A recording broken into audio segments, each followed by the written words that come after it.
Hey, what's up, Dean? Same Performance. We are back at the shop every day. At the shop every day. But we're working on Jeff's Hippo. I started working on the intake tube. Throttle body issues. Yeah, all day with the throttle body issues. I ended up actually going back to the stock, like 82 millimeter throttle body, and just absolutely fighting. Um, the injector settings. So I had to redo everything, and I'm not thrilled about it. But I basically went back to a stock Trailblazer SS. Um, Completely wiped everything out. I transferred a stock file, all the settings from a stock file into this file that I made, and just started changing everything. Which, real quick, I gotta save it as something else. So, and then just started kind of working up from there. With the bigger throttle body, the ETC area scaler. Again, I am not a scaler, but like I didn't get all that knowledge doing this, but I got the fuel flow. Hi, key. What the hell? There it goes. Basically, like 400 kPa on the pressure delta is roughly like idle. So you have to do the unit conversion because your 80-pound injector is rated at 43.5. Now, this is the part that I missed when I did it, and this truck has 58 psi, which changes it to a 92.38. So 92.38, if you go to the calculator, you do 92.3. 92.38 divided by 2 gives you a 4619. Where is it? There it is. Which 46.4, I don't know that it would let me do 4619. I think it implemented the 4. But that's much better. And I think I had it at like 41 before or something like that. But I fought with this file all day and finally started from scratch, redid the injectors. Now I'm not maxed out. Prior, I was maxed out at 63.5, and I automatically knew the scaling was wrong. But I thought I had did it right. So I just went in and just started. I put in all the injector data that I had in here before, the short pulse 4, short pulse adder, this whole table here from Snake Eater. I believe I did that data. Let's look. Get rid of the scanner.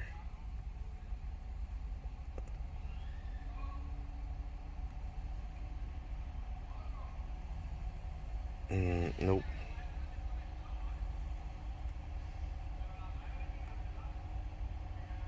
$850. So there's the 850cc, but it's an 80-pound injector. Now it's going to give me all kinds of messages that I don't have an account or some stupid shit. So Snake Eater gives you really cool down here: standalone ECU, Holly, HP tuner, flow rate, HP tuner, offsets, HP tuner, short pulse, EFI live, flow rate. He gives you everything. So here's our short pulse adder. Now it gives you LS3, LS2. There's your short pulse limit of 4. And then it gives you an LS1 short pulse adder, which this truck technically is a LS2. So you see it starts at 0, 0.1, 0.3. So this one, 0, 0.1, 0.2, 0.3, whatever it is. So 452 and a bunch of numbers. 4531. 0.9 is 547. 0.9 is 547. And then 0.025. 0.0313. I don't think these numbers will make much of a difference, but 0.025. So yeah, it will let me change it. So I'm going to copy them, paste them, just in case I didn't do it prior. And I don't think it'll let me change the labels. So those are copied. It probably won't even let me copy and paste because it's stupid.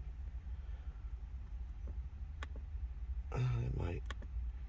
Yeah, it didn't change anything. It actually bumped it back to the 3.13. So copy and paste definitely doesn't work. I don't know if I could change the labels in here.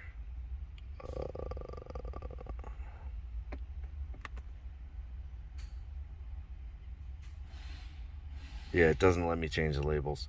So I can't even match these to that, but it's close. Hold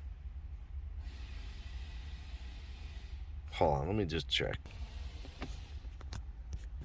Okay, so yeah, they're close. The HP tuners only let you put in certain information. So I put all that in. I did my scaling on my injectors, and then I added some into the MAF, which was like ridiculously jacked up, which I noticed. You can see the numbers here compared to the numbers I have are like almost quadruple. Then there was nothing done in the volumetric efficiency table. He literally had changed nothing. I don't like to talk trash. I'm not a professional HP tuners by any means. It's just, for me, there's just so many variables. I don't have the time to do this. I don't do it every day. I don't have the time to do it.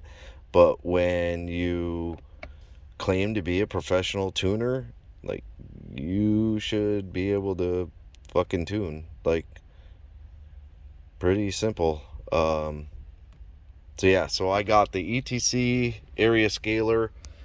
You measure the throttle body blade, then the diameter, and then you gotta do this weird math to come up with this number. I believe my number is low, but it's working okay. I also have to adjust the base running airflow, which I still have to play with this table. I just kind of added, I think, like 5% or 10% or something to it. I think this was left stock. Yeah, so if we look at 800 RPM, it's about 100. It's 105. So I added like a 5% to the table, to the whole table, which isn't the right way to do it, but it's kind of gets me in the ballpark of doing it. That was pretty much it. I added some in the VE table. I've already played with that. Like, I've spent a while, all day, literally all day. But like at first with the other file, I couldn't even get this thing to start with that bigger throttle body. But now, so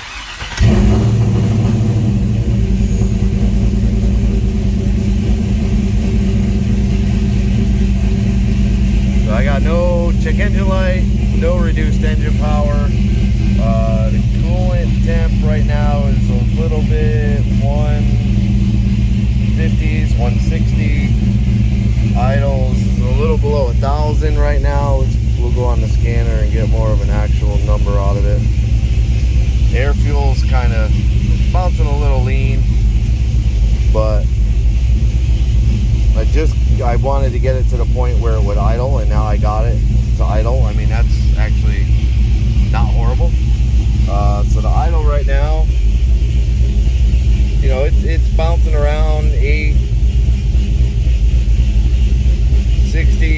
20, right around in that range. Short-term fuel trims are pulling a little bit of fuel like they always do, but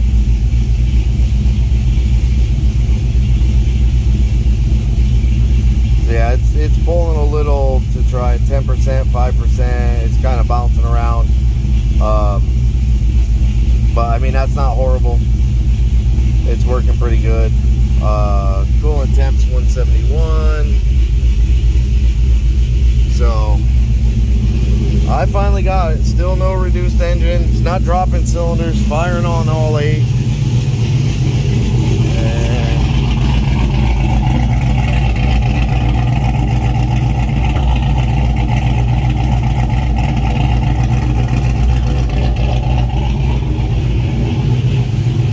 It's running pretty good. I really haven't stabbed the throttle much, but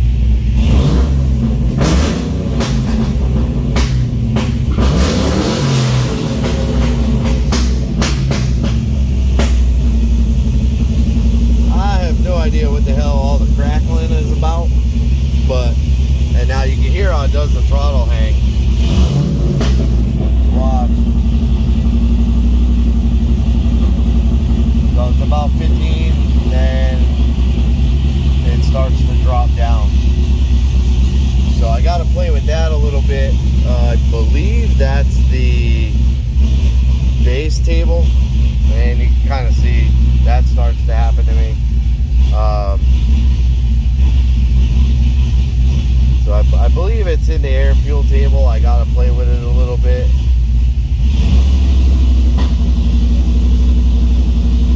As soon as you touch the throttle, it spikes up, starts acting a little bit crazy.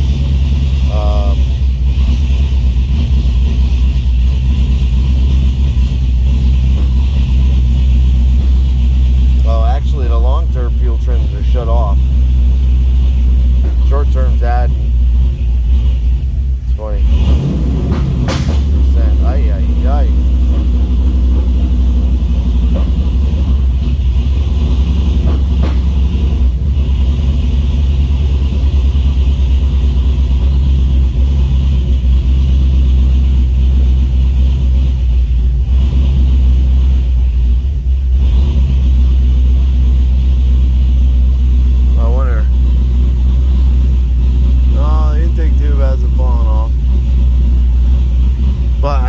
Filter on, that could be playing a part in it too, because I did all this with the filter on, but I started making the tube to where it turns to go out the fender.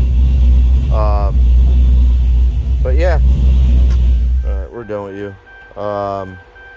It's getting there. What do I have left? I gotta finish up the intake tube.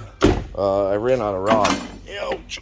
I ran out of welding rod, so I gotta finish up the intake tube, make the little washer box. Change the oil in it, and he's got, no, that's not his, that's his. He's got the fancy VR1 oil, so I'm gonna get the oil changed for him. Make sure I'll cut the filter open, make sure there's nothing in it, change the muffler, and then just work on the tune a little bit. I mean, I'm gonna try my best, but there's no guarantee that I can tune this thing. It's not what I do. So unless you want to order a Terminator X, Jeff, it's a good idea. Good idea. So I did change the plugs this morning.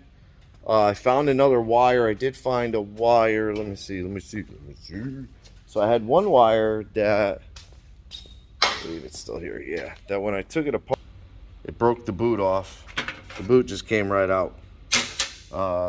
Which apparently is somewhat common with these Excel ceramic boots, which I really like these wires, but it seems some people have some problems with them. Then this one, I noticed when I pulled it, is there's no, oh, I'm gonna be able to look down in there. There's no terminal for the spark plug. So that was cool, but he brought a bunch of wires up. They all look used. Probably mine that he stole. So yeah, got it firing on all 8. I even used the thermal gun to make sure that all 8 cylinders were firing. Doesn't have a lot of blow by or nothing, so the rings doesn't have any blue smoke out the back. So doing the ball hone and the new set of rings worked. Valve train's quiet with a standard set of 740 push rods. Didn't have to do nothing funny there, so that's good. Yeah, and actually the injectors are a lot quieter. Isn't that weird? So prior, the injector sounded like a valve train tap. They get real loud when you're not pulsing them correctly. I don't know the correct nerd terminology to it, but it'd be cool if I did know why it does it, but I don't know it. But yeah, once you get the short pulse adder or the minimum pulse width, or the pounds per hour correct, whatever setting it is, maybe the voltage offset, I'm not really sure, or multiplier, whatever that table is, they actually quiet down a bunch. So these sounded like valve train clatter prior. They're quite noisy. They're nowhere near as noisy now. You still hear them firing because they are a bigger injector, but they're nowhere near as loud. But yeah, now I'm just going on and on. So tomorrow I have a bunch of cleaning to do. We have to pass a fire inspection, so I gotta clean up a bunch of stuff, but I'm gonna try and get this intake tube done. The 30-inch hole that needs to go there, try and get that piece done. I'll get a panel and a piece of tube. I have some 4-inch tube over there on the floor, or maybe I'll just use a piece of intake tube and cut the hole and then weld it to each side of the panel so that we can coupling. Maybe I'll make that plate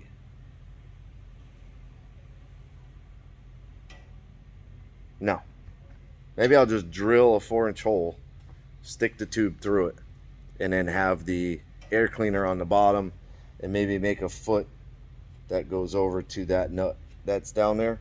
Then I got to get the hood on it and smash that intake tube with the hood. No. So, but yeah, that's it for now. Appreciate you watching. Appreciate you listening to me go on and on. Like, subscribe, hit the bell to be notified. New videos, leave me a comment. Have a good day.